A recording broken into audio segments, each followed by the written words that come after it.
শিবির হিসেবে কেউ জন্ম নেয় না। শিবিরের কেন্দ্রীয় সভাপতি যারা থাকে তারাও একটা সময় শিবিরের বিরোধিতাই করে, আমরাও বিরোধিতা করেছিলাম। ভাইদেরকে বিভিন্ন প্রশ্ন করতাম যে ভাই আপনারা রক কাটেন, আবার এত সুন্দর সুন্দর কথা বলেন কেন, এই কোশ্চেন আমরা অহরহ করেছি।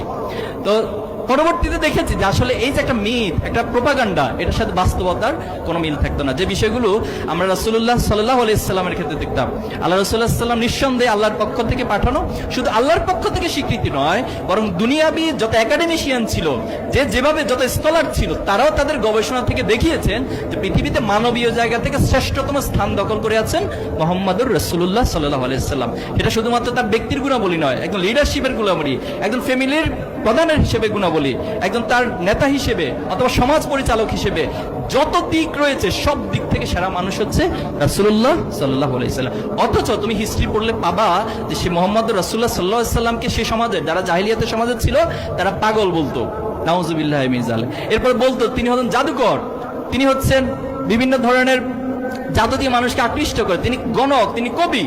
তো যখন এই প্রোপাগান্ডাগুলো চালানো হতো তখন আরবের মানুষরা, মক্কার মানুষরা আল্লাহ রাসূলুল্লাহ সাল্লাল্লাহু আলাইহি ওয়াসাল্লামকে দেখতে যেতেন যে পাগলটা কেমন একটু দেখে আসি, এই গণকটা কেমন একটু দেখে আসি, জাদুঘর কেমন একটু দেখে আসি। তো যখন তারা দেখতে যেতেন তারা এই বাস্তবতার সাথে আর প্রোপাগান্ডার সাথে কখনো মিল খুঁজে পেতেন না। পরবর্তী দেখা তারাই আল্লাহ রাসূলের প্রতি আকৃষ্ট হতেন এবং তারা ইসলাম গ্রহণ করতেন। তা আমাকে পার্সোনালি যদি প্রশ্ন করা হয় যে আপনাকে কোন বিষয়গুলো বেশি আকৃষ্ট করেছে, আমি যখন এসএসসি এবং দাখিলে A+ পেয়েছিলাম তো তখন একটা A+ সংবর্ধনা হয়েছিল। সেই সংবর্ধনা প্রোগ্রামে দায়িত্বশীলদের পক্ষ থেকে এত চমৎকার বিষয়গুলো তুলে ধরা হয়েছে যেটা আমার চিন্তার জগতে অথবা আমার ব্যক্তিগত লাইফের পরিকল্পনা গ্রহণের ক্ষেত্রে, আমার লক্ষ্য স্থির করার ক্ষেত্রে অনেক বেশি সহযোগিতা করেছিল এবং সেখান থেকে একটা আকর্ষণ ছাত্র শিবিরের প্রতি তৈরি হয়েছিল।